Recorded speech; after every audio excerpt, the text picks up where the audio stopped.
Well, it's not just the black boxes that are important. What's also going to be very critical is going to take, and they're held normally for 30 days post any type of an incident. What's going to be critical is what information were these crews given? Did anybody try to get in touch with them? Did they ask? Was there a warning? Was there a warning? Was the crew asking any questions? Was there weather along their route of flight? Was there congestion? Did they take this route?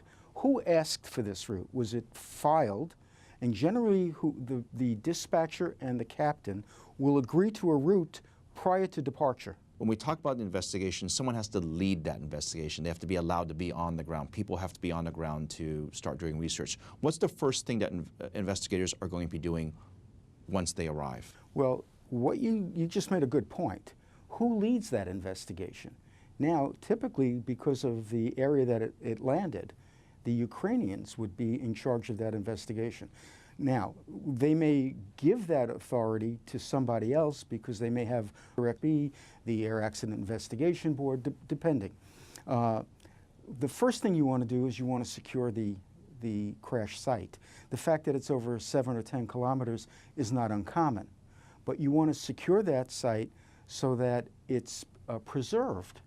And therein lies another problem, because that area has been, you've seen military going through it. It's in a war zone. It may not be like MH17. What are they going to be looking for? I mean, we kind of know, implied what has happened here. Right. When you look at the investigation and the debris that's on the ground, what are the investigators specifically looking for? Can they determine what kind of projectile or missile, is what a lot of people are assuming right now, hit it by perhaps doing any forensic analysis? What will they know? Well, that's exactly right. They're going to look for telltale signs of missile.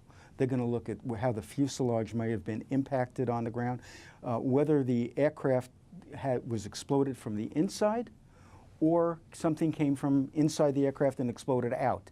So you'll get burn patterns, you'll get soot patterns, you'll get how the aircraft broke up the radar tracks. Remember, that area, a very heavily traveled corridors, but it's also an area where you have a lot of intelligence satellites. One thing I want to point out is in the pictures and videos that we've seen about the aircraft being down, there are actually videos towards the end of the crash, that it's in a fairly large piece. Is it common that if it were to be hit by a missile, that aircraft wouldn't be broken apart into 1,000 pieces and come down, versus being hit by a missile and then come down in one large piece? Yeah, and this will help, the forensics of the debris field, the pattern, the size of the debris, will help determine that, yes, it was a missile, because it may have taken off part of a wing, in which case you'd have the fuselage pretty much intact. Had it come from the inside, the explosion could have ripped it apart, and the pieces may have been much smaller. Then it's also going to determine how far, say, the tail was from a wing or the cockpit. So the pattern is going to really help explain a lot.